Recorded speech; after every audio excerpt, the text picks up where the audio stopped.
देखिए, सबके दिल बड़े खूबसूरत हैं, सब लोग बहुत अच्छे हैं, बहुत और अच्छे हैं, खूबसूरत हैं, इसीलिए आप यहाँ पर हैं। हमारे पुराने लोग जो 20-20 साल से हमसे जुड़े हैं, उनसे एक चीज़ पूछें। एक ब्लेसिंग मुझको एग्जिस्टेंस की तरफ से मिली हुई है। क्या मिली हुई है? हमारे आना आसान नहीं है। लखनऊ में रहते हुए तब हम लोग 10 साल से मेरे पास नहीं आ पाते। मैं नहीं करूँ कि मैं इतना विशेष हूँ इसलिए नहीं आ पाते, दैट्स नॉट माई सेइंग। बस ये है कि उनको नीड नहीं है उस चीज़ की, और जो मुझे शेयर करना है वो अभी उसके लिए प्रिपेयर्ड नहीं है। तो वो, और मुझे किसी में इंटरेस्ट नहीं है, तिनका भर भी किसी चीज़ में इंटरेस्ट नहीं है। एक तो ये चीज़। तो अगर मैं किसी को बुला रहा हूँ, ऐसा भी नहीं होता है कि कल्ट वाले लोग क्यों बुलाते हैं, उनको अपना ऑर्गेनाइजेशन बड़ा करना है, डिसाइपल्स की भीड़ बड़ी खड़ी करनी है, जितनी बड़ी तादाद उतना बड़ा नाम, उतना बड़ा वो चीज़। तो I don't care about all this things. मैं तो अपनी बात बस कहता हूँ, बट लेकिन फिर भी लोग जुड़ते रहते हैं, वो कारमा अपना बड़ा होता चला जाता है, वो अलग चीज़ है, लेकिन वो उनका अपना चॉइस है। मेरे इतने लोग आते हैं, रेगुलर बैठते हैं, सुनते हैं, कैन यू बिलीव कि किसी को कभी इनवाइट नहीं किया जाता। मेरा यहाँ पर पूरा स्टेटमेंट ही रहा है कि nobody is invited here but everybody is welcome here. Nobody is invited but everybody is welcome. वो उनका अपना दिल, उनके अपनी प्यास, उनका अपना प्यार है, वो लेकर आता है। तो ये बिल्कुल अच्छी बात है कि आना हुआ। और सारी बातें देखो क्या है, कभी कभी हम एक अलग रास्ता पकड़ लेते हैं, लेकिन हम उस रास्ते के अलावा कुछ बहुत जेन्युइन भी चीज़ें जानना चाह रहे होते हैं, वो चीज़ खींचती है।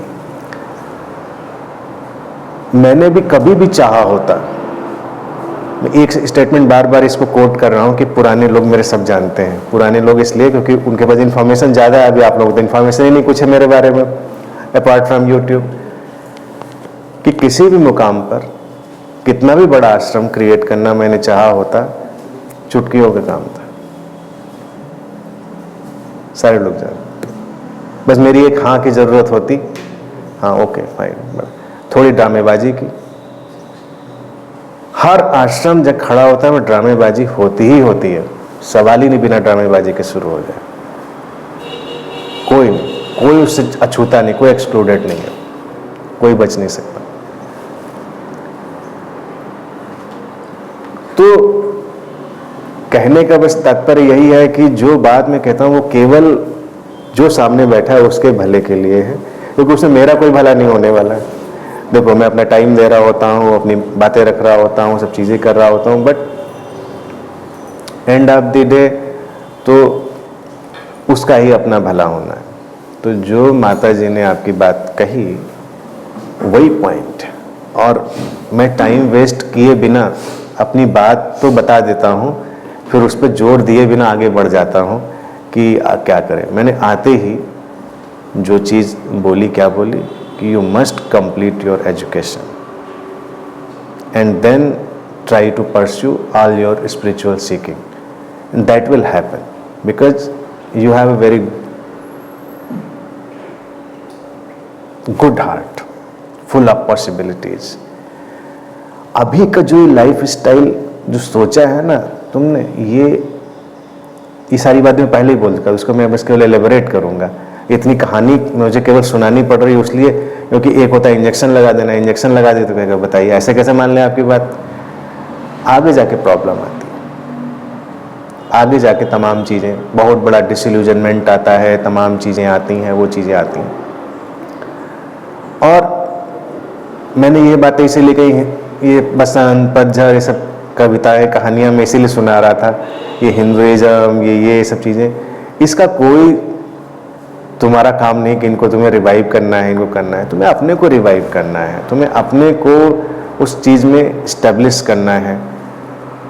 किसी रास्ते पर हम निकल गए हैं तो ऐसा तो कोई रास्ता नहीं जहां हम निकल गए हैं, ऐसा कोई रास्ता नहीं होता जिस पे हम निकल गए। कल्ट से देखिए सावधान रहना चाहिए।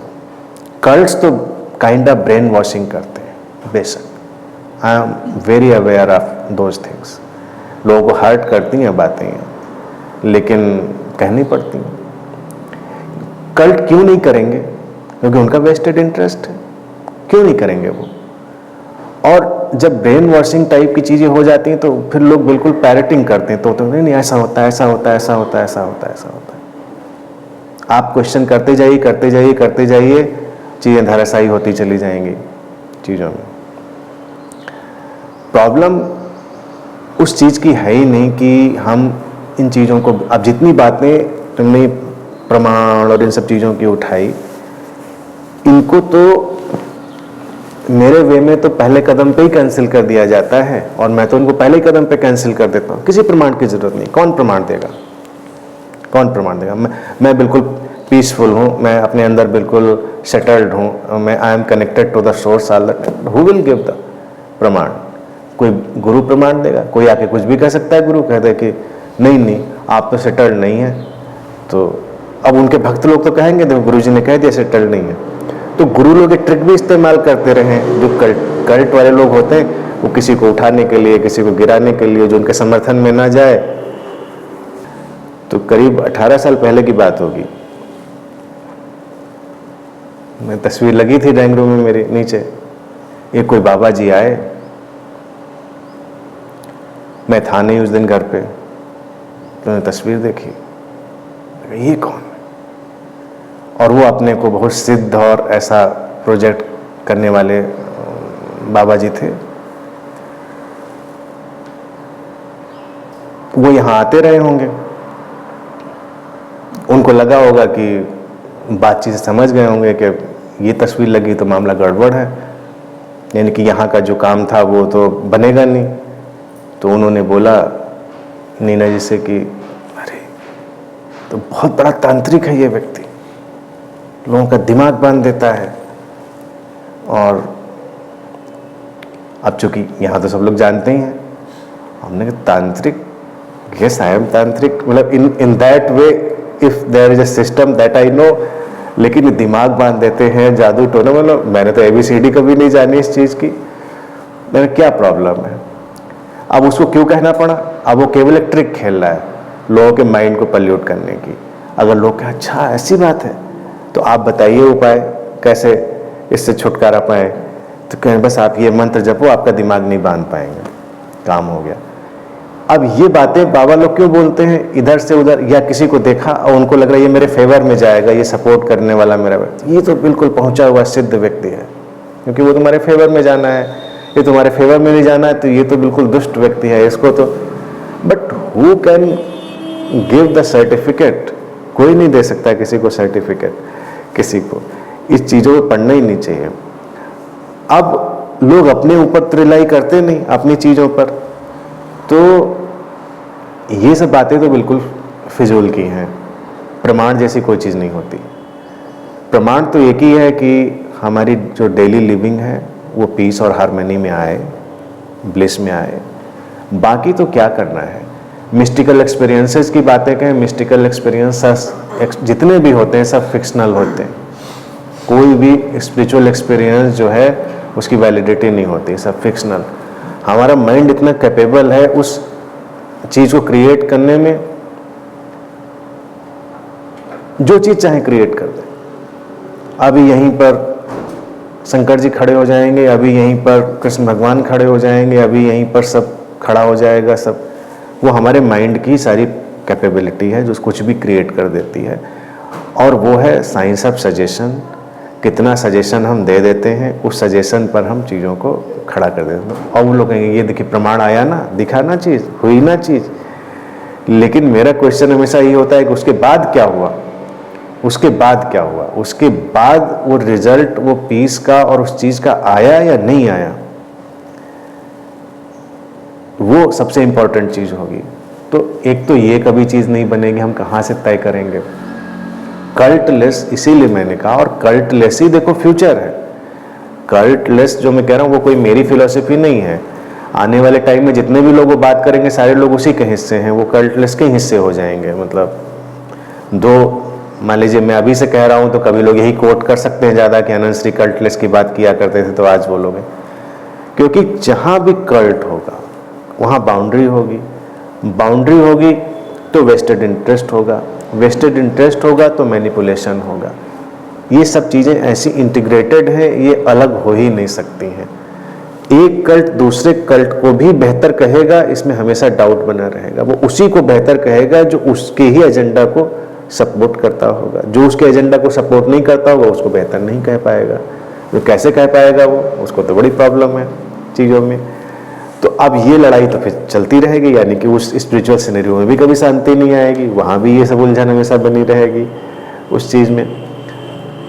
तो कल्टलेस गुरुओं को होना पड़े। कल्टलेस जब होंगे तो ये हिंदुइज्म और इज्म ये सब हटाने ही पड़ेंगे हमको, क्योंकि क्यों नहीं हटेंगे? अगर जब तक ये नहीं हटेंगे तो कल्टलेस नहीं बनेगा। हम कैसे सबको उसमें शामिल करेंगे? मुझको अक्सर लोग बुलाते रहते, अब तो बुलाना, मैंने भी जाना बंद कर दिया, लोगों ने बुलाना बंद कर दिया। तो मुझको भी छुट्टी मिली, उन्होंने बुलाना बंद कर दिया। और मैं भी बस वही सिंक्रोनिसिटी होती, मैं बंद ही करने वाला था। उन्होंने सर्व धर्म सम्मेलन कहीं हो रहा है, सब हिंदू मुस्लिम सिख ईसाई सब बैठे हैं, मुझे भी अब कुछ दिनों में लोग कंफ्यूज ये हो गए मुझे बुलाने वाले कि मुझे किस के रिप्रेजेंटेटिव के तौर से बुलाए। तो पहले का तो उन्होंने हिंदू के रिप्रेजेंटेटिव के तौर से बुलाया मुझको, हिंदू धर्म गुरु की तरह से। तो मैं वैसे गया, मैंने अपनी बात रखी।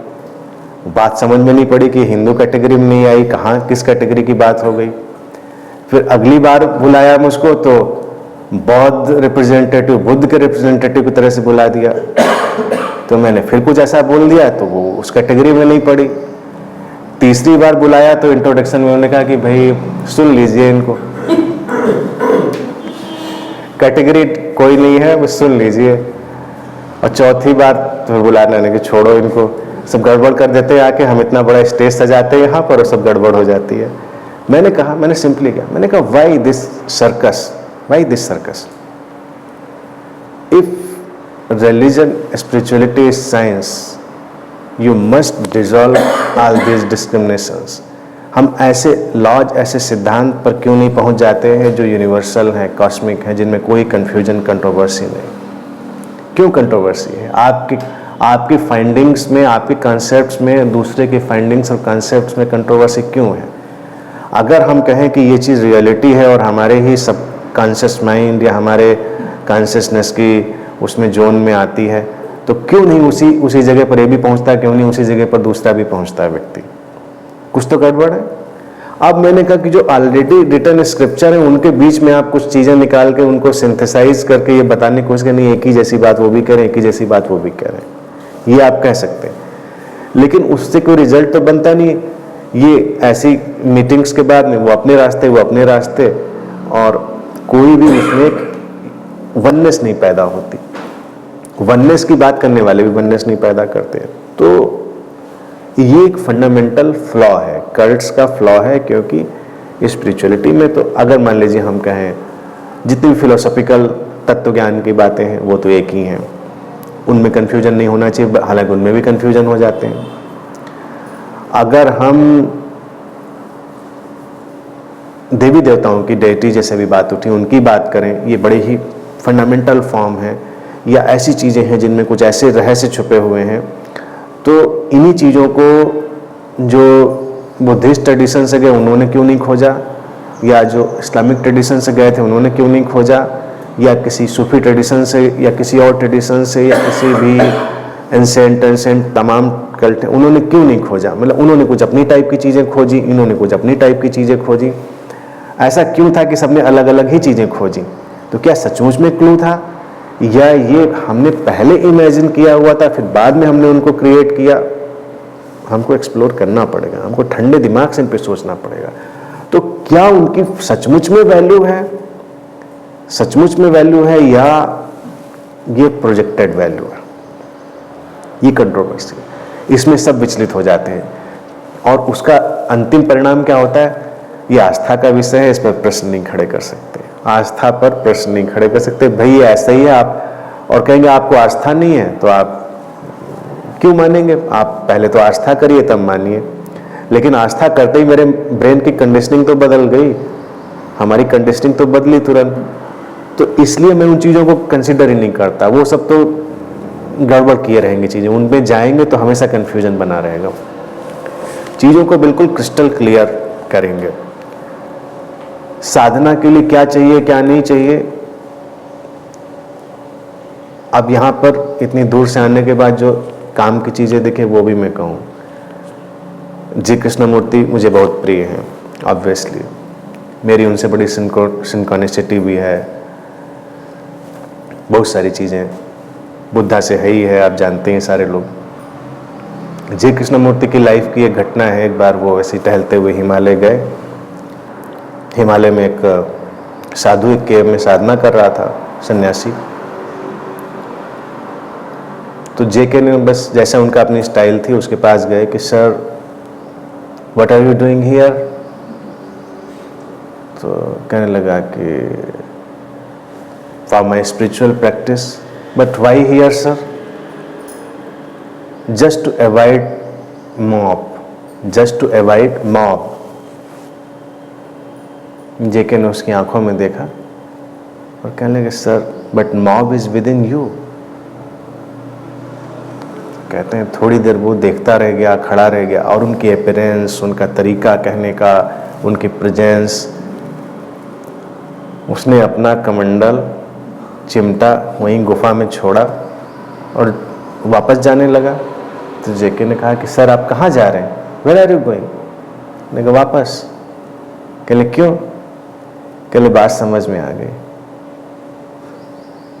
उन्होंने कहा जो आपने कही वो बात समझ में आ गई, भीड़ तो मेरे ही अंदर है, मैं इतने साल से गुफा में बैठा हूं, उससे अलग तो नहीं हुआ। अब तो मैं उस भीड़ के बीच में ही साधना करूंगा और वहीं से भीड़ से मुक्त होऊंगा। आपने मेरी आंखें खोल दी और उन्हें नमस्कार के चले। मतलब ये रियल स्टोरी, ये हैपनिंग हुई ऐसी, क्योंकि इतनी सीधी सटीक बात, और वो व्यक्ति पोटेंशियल रहा होगा, नहीं तो होता रेजिस्ट करता, ये तो सुनी अनसुनी कर देता। ऐसी बात तो नहीं कि किसी भी बाबा से जाके आज कह दो और वो छोड़ के चला जाएगा। अब वो इतना पोटेंशियल, जेन्युइन, ईमानदार सीकर रहा होगा कि उसको सही बात पता चलते ही उसने एक्शन ले लिया तुरंत। तो यही चीज़ है कि जो चीज़ें हमारे अंदर हैं उनको हमें वहीं से दूर करना है। उसके लिए किसी रिचुअल, किसी हिमालय, किसी कंदरा, किसी उसकी ज़रूरत तो है नहीं, उनको हमें जानना पड़ेगा। फिर जी कृष्णमूर्ति एक बहुत ही फाइनेस्ट एग्जाम्पल हमारे समाज में हैं स्पिरिचुअल सिनेरियो में। मैं अपने को नहीं कहूँगा कि मैं भी हूँ, बट कह सकते हैं वो भी। लेकिन क्या है कि देखो जिस कल्चर में पैदा वो देखना पड़ेगा। मैं इसीलिए कहता हूँ किसी भी गुरु की लाइफ देखो। टीचिंग तो नंबर 2 पे, जो बोलता है लिखता है नंबर 2, पहले उसकी लाइफ पूरी A to Z, क्या जिया, कहाँ रहा, क्या किया। वो थियोसॉफिकल कल्चर में पैदा हुए। थियोसॉफिक सोसाइटी जब बनी तो वो लोग क्या काम कर रहे थे? यही काम कर रहे थे, रिवाइवल आफ्टर रिलीजन। थोड़ा बड़ा काम यह उन्होंने किया था कि केवल हिंदू और ये सब ना लेने के बजाय उन्होंने सब तरफ से जो अच्छी अच्छी चीज़ें थी वो ली थी।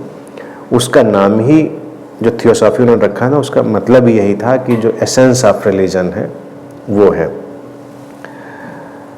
अब उसमें हिंदू के भी सारे बहुत अच्छी अच्छी चीज़ें ले ली थी उन्होंने, और जगह से भी ले ली थी, बहुत अच्छे ढंग से, बहुत सिस्टमेटिक, बहुत किताबें भी उन्होंने लिखी। दे वर रियली जीनियस, बहुत अच्छे ढंग से चीज़ें करी। उन्हीं के यहाँ अपब्रिंगिंग हो रही है एक ऐसे बच्चे की जो वो एक्सपेक्ट करते हैं कि आगे जाके ये हमारी चीज़ों को लीड करेगा, मास्टर बनेगा। वो कहते हैं मसीहा आने वाला है। उनके आने के पहले समझो more than 17 organisation all over the world बन चुके थे जो प्रमोट कर रहे थे मसीहा इज कमिंग, और मैगजीन्स निकल रही थी, बहुत बड़ा प्रमोशन चल रहा था। दुनिया में इतना बड़ा काम हुआ नहीं कभी, अब तो हम लोग भूल चुके हैं, हिस्ट्री में चला गया, बहुत बड़ा काम था। मीडिया आज हमारे पास ज़्यादा है तब, और एक दिन वो खड़े होते हैं और सब छोड़ देते हैं, कहते हैं I am not part of this business, truth is pathless land, no one can lead you there. और फिर लाइफ लॉन्ग वो बस अपने इसी को बताते रहे कि truth is pathless land, no one can lead you there. तुम जाओगे, समझोगे बात को। अब सवाल है कि क्या उनको वहां पर नहीं दिखा कि ये लोग इतना अच्छा रिवाइवल का काम कर रहे हैं तो हम उसी को सपोर्ट कर दें, या उनको कुछ ऐसा दिखा कि कुछ तो गड़बड़ है, कुछ तो रिवाइवल नहीं हो रहा है जिसको हमें ड्रॉप करना है और एकदम से वो अलग हुए उस चीज़ से और फिर सही बात वो कह पाए। फिर इसलिए मुझे उसमें इतना पावर लगता है। आज जहाँ हर इंसान अपने आश्रम बनाने, उनका पैम्फलेट देखो, उनकी वेबसाइट देखो, मेरे इतने देशों में इतने आश्रम, इतने शहरों में इतने सेंटर, यहाँ यहाँ यहाँ इतनी चीज़ें। वो इंसान खड़ा हुआ, उसको बस एक बार कहने की ज़रूरत थी कि यस। वो ये भी ना कहते कि आई एम द मसीहा, बस वो जो order of the blue star की बात वो खड़े होकर कह देते कि यस ठीक, ओके, कैरी ऑन। बस जीसस क्राइस्ट के बाद लोग उनको सिर आंखों में बिठा लेते, मसीहा बना देते, इतना बड़ा नाम हो जाता। नहीं लिया नाम। मैं दुनिया का सबसे बड़ा सेक्रीफाइस मानता हूँ। अभी तक मेरी निगाह में कोई भी ऐसा मास्टर नहीं आया, कोई भी, जो उस कैलिबर पे खड़ा हो पाए। क्योंकि सबको तो कुछ ना कुछ खड़ा कर देना है, बनाना है, कल्ट बना लेना है। और वो आदमी जिसके पास बना बनाया प्लेट में कल्ट रखा हुआ है, वो छोड़ देता है, कल्टलेस हो गया वो, टोटली कल्टलेस। क्योंकि उसको ट्रुथ कहना है, ट्रुथ कल्ट में रह के कह ही नहीं सकते। और कहीं ना कहीं से तो कोई ऐसी चीज़ उन्होंने ज़रूर देखी होगी कि उन्होंने उस सिस्टम को सपोर्ट ना करना चुना। नहीं तो अभी भी थियोसॉफी का लिटरेचर अगर स्टडी कर लें कोई भी, तो उसको लगेगा सारी बात तो सही कह रहे हैं लोग, इसमें गलत क्या कह रहे हैं, सबको तो बड़ा अच्छा कह रहे हैं। लेकिन ये जो अकल्ट, ये जो इंट्यूशन, ये जो पैरानॉर्मल चीज़ें, इनका इतना बड़ा कारोबार, इतना बड़ा उन्होंने खड़ा कर दिया था। आज भी मैं कहूँगा, मैंने बहुत पढ़ा है, मतलब लिटरेचर के तौर से ऐसी चीज़ें बहुत कम होंगी जो मैंने ना पढ़ी हो, स्पिरिचुअल हो चाहे कैसे भी हो। थियोसॉफी को भी मैंने पढ़ा। आज भी जो मॉडर्न टाइम में लिटरेचर बहुत सारा बन रहा है, उसके सबके जो फाउंडेशनल चीज़ें उन्होंने वहाँ लिख रखी हैं। ब्लावटस्की की सीक्रेट डॉक्ट्रिन पढ़ो, इतने वॉल्यूम में, इतने मोटे मोटे 7 या 9 वॉल्यूम में वो सीक्रेट डॉक्ट्रिन है। सारा अकल्ट का थॉट फॉर्म, चक्रा, एनर्जी, कुंडलनी, ये वो, इनविजिबल मास्टर्स, हिमालयाज, इनविजिबल, मतलब कोई चीज़ नहीं छोड़ी। और उन्हीं के सिस्टम में पले बढ़े हुए जेके खड़े होकर सब चीज़ को एकदम से स्क्रैप की तरह से छोड़ देते हैं। और उसका शॉक, उसका धक्का देखिए एनी बेसेंट, जिनको इनलाइटेंड ही कहेंगे, मतलब मास्टर ही थी, वो बहुत बड़ी मास्टर थी, उनकी मेमोरी जाती रही। लीड बेटर इंडिया छोड़ के चले गए, ऑस्ट्रेलिया में जाके बस गए, सब चीज़ें उन्होंने ड्रॉप कर ली। जेके का इतना प्रभाव था, उनकी प्रेजेंस की इतनी पावर थी कि कोई टिका ही नहीं। लेकिन चूंकि एनी बेसेंट ने उनको पाला बड़ा किया था, वो उनको हमेशा मदर कहते थे, माँ कहते थे, तो उन्होंने हमेशा उनको ख्याल किया। बाद में वो एनी बेसेंट केवल जेके को रिकग्नाइज कर पाती थी, कोई किसी को रिकग्नाइज नहीं कर पाती थी। उनको पहचानती थी, उनसे रिस्पॉन्स करती थी। उनको बड़ी डिफ़िकल्टी का भी सामना करना पड़ा, क्योंकि जब लोगों को धक्का लगा तो लोगों ने उनको सपोर्ट करना बंद कर दिया, जो फाइनेंशियल से सपोर्ट करते थे। तो कुछ साल तो बहुत डिफ़िकल्टी, फिर बाद में और लोग आए, सपोर्ट किया, चीज़ें चलती रहीं। तो मेरा हमेशा इस एग्जाम्पल को इसलिए बता रहा हूँ, मेरा कहना है कि हमको ट्रू स्पिरिचुअलिटी को सर्च करना है। रिवाइवल वगैरह जिसको करना है करने दीजिए, आप कर लीजिएगा, जब हमको बता दीजिएगा, जब जो भी कर रहा है। और ये पक्के तौर से मैं कहता हूँ, वो कोई भी सक्सेस उसमें होने वाला नहीं है, क्योंकि वो घालमेल किए बिना आगे बढ़ेगा नहीं। घालमेल वो करेगा, चीज़ों को कंटेमिनेट कर देगा। और सीकिंग तो बहुत ही प्योर इनोसेंट है, और बहुत प्योर इनोसेंट लोग क्रश हो जाते हैं उसमें, उनकी पॉसिबिलिटीज़ क्रश हो जाती हैं। They create their own hallucinatory world there, उसमें जाने की ज़रूरत नहीं है। फिर देखोगे चीज़ें कितनी क्लियर हैं, शार्प हैं, बहुत ही खूबसूरत हैं, बहुत ही बेहतर चीज़ें हैं। तो ये मेरा कहना है। तो there is always way, and वही चीज़ है, ट्रुथ इज़ पाथलेस लैंड, वही है। मैं भी जिस घर में पैदा हुआ, ब्राह्मण घर में, कट्टर, ये सब चीज़ें हमने भी सब देखी, पढ़ी, सुनी। मैंने भी उन चीज़ों को देखा शुरू से ही, क्या चलता है क्या नहीं चलता है। मैंने तो सोचा भी नहीं था कि मुझे कुछ करना है नहीं करना है, रिवाइव करना है, स्पिरिचुअल पाथ जाना है नहीं जाना है, but my site was very clear. मैं तो पढ़ाई भी अपनी कर रहा था अपना, ठीक, और जो भी चीज़ें आ रही थी नेचुरली मेरे पास आ रही थी। और फिर सडनली जो चीज़ें आई, अवेकनिंग कहें या समझ, वो चीज़ें उन्होंने ये सब चीज़ें पैदा कर दी जहाँ पे आज मैं खड़ा हूँ। तो उन चीज़ों को मैंने भी बहुत गौर से, नज़दीक से देखा है, बहुत अच्छे से देखा है, और मैंने देखा है कि कहीं किसी चीज़ ने कुछ दिया नहीं किसी को। अंत में दूर तक जाके बड़ा फ्रस्ट्रेशन दिया। मेरे फादर, जो ज़िंदगी तुम जीने जा रही हो, he was living that life. इसीलिए जब मैंने तुमको देखा तो बहुत प्यार से मैं सारी बातें बता रहा हूँ। गीता, उपनिषद, ये वो सब पूरी तरह से मग्न, हिंदू कल्चर, शिव, भैरव, और उसी में पूरी तरह से मग्न है। उनको भी इंट्यूशन होते हैं, उनको भी गट फीलिंग्स होती हैं, वो भी लोगों को भविष्य बता देते हैं, तमाम चीज़ें करते हैं। मैं हमेशा उनसे पूछता था कि इन चीज़ों का क्या आप जो करते रहते हैं। बहुत ज़्यादा मैं बात नहीं करता था, मैं छेड़ता भी नहीं था कि जो करें करते रहें। मैंने कुछ किया नहीं, मैंने उनको, इसीलिए मैं बता रहा हूँ।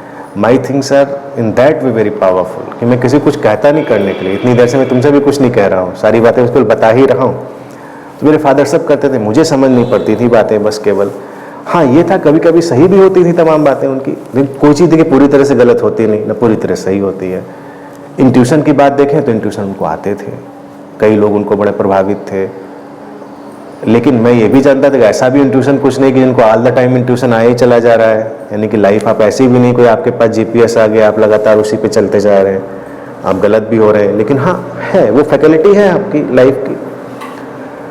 आप गीता पढ़ रहे हैं, शिव भक्त हैं, आप सब चीज़ें कर रहे हैं, सारा गीता प्रेस का जितना लिटरेचर, गीता प्रेस है ना जिसके सब पे आते हैं लिटरेचर, वो सब हमारे घर में पूरा भरा पड़ा था। और बस ओपन पर्सन थे, मैं ये कहूँ। वो जी कृष्णमूर्ति के वो साधु जैसे व्यक्ति थे कि बहुत रजिस्ट नहीं करते थे बातों में, इनोसेंट रहे होंगे, जैसे इनोसेंट में मानता हूँ कि तुम भी हो। तो एक दिन जब मैं लखनऊ आ चुका था, यूनिवर्सिटी में पढ़ रहा था, मैं गया, मैंने देखा कि उनका वही गीता पाठ वो सब चल रहा है,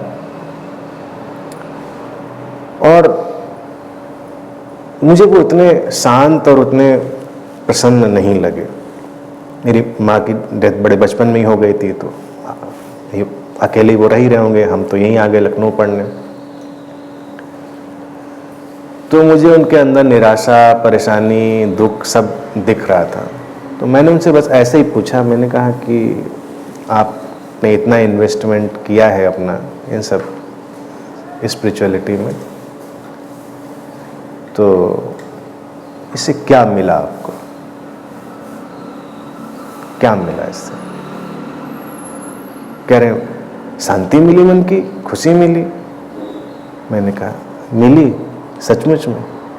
फिर मैंने कुछ नहीं कहा, मैं छोड़ दिया मैंने। फिर करीब तकरीबन 1 साल बाद जब मैं फिर गया घर, तो मैंने देखा कि घर में सब सीन बदला हुआ है। कोई किताबें नहीं दिख रही मुझको गीता प्रेस की, और वो आते थे तो पहले उनको नहाना है, फिर शिव मंदिर जाके जल चढ़ाना है, मंत्र पढ़ना है, पूजा करनी है, तब खाना खाना है, चाहे वो दिन का कोई भी वक्त हो। वही था उनका पूरा रूटीन। खाना ही नहीं खाना उनको जब तक वो पूजा अर्चना अपनी साधना नहीं कर लें। उस दिन वो आए, अपना नहाया धोया, बैठे खाना करना। मैंने कहा अरे आपकी पूजा वूजा नहीं हुई, आपने खाना शुरू कर? उन्होंने कहा नहीं, सब छोड़ दिया। किताबें कहाँ कल सब डोनेट कर दी। और तब मुझे वो बड़े शांत दिखे, मतलब वो ट्रांसफॉर्मेशन, वो चीज़ें दिखी। तो कहने का तात्पर्य मेरा ये है कि मैं किसी से गलत सही नहीं कह रहा हूँ, लेकिन कुछ फंडामेंटल लैप्स हैं। वो फंडामेंटल लैप्स जो है ना, उनको पकड़ने की हिम्मत हमारी नहीं होती। हमारे कंडीशनिंग माइंड में इतनी ज़बरदस्त होती है कि हम डरते हैं कि ये गड़बड़ तो नहीं हो जाएगी। मैंने भी कुछ पकड़ने छोड़ने की कोशिश नहीं करी थी, क्योंकि अगर मुझे तो वो लाइफ स्टाइल मिली हुई थी ट्रेडिशनल, मैं चाहता तो उसी को पकड़ के चलता। इस लाइफ स्टाइल को भी मैंने पकड़ने की कोशिश नहीं की, क्योंकि इस लाइफ में मेरा कोई गुरु नहीं है, ना मैंने किसी से कुछ सीखा, ना किसी से पूछा। आजकल जो लोग मेरे पास हैं, मैं तो कहता हूँ वो बड़े फॉर्चुनेट हैं कि उनको मैं 50 बातें अपने एक्सपीरियंस से बता देता हूँ। मैं जब अपने रास्ते पर चल रहा था, मैं तो किसी से कुछ पूछ नहीं सकता था, क्योंकि माइंड मेरा बहुत रैशनल था, बहुत ही अपने तर्कों से भरा हुआ। तो मुझे कोई ऐसा लगता नहीं था कि मैं किसी से पूछ पाऊँ। मतलब दैट वाज नॉट ईगो, लेकिन रैशनल तो आ ही जाती थी चीज़ें। तो कोई गाइड करने वाला था भी नहीं, तो मैं अपनी परेशानियों में खुद ही पड़ता गया और उनको जूझता रहा उनसे। Then when I got that final clarity, तो तब भी मुझे नहीं था कि मुझे कुछ शेयर करना है किसी से, but it started and that's why I am here. तो वो एक जर्नी है, तो इसलिए मैं चाहता हूँ बहुत ही अच्छी विशेष के साथ कि यू मस्ट थिंक एंड उसके बाद ही कोई निर्णय अपना लेना चाहिए।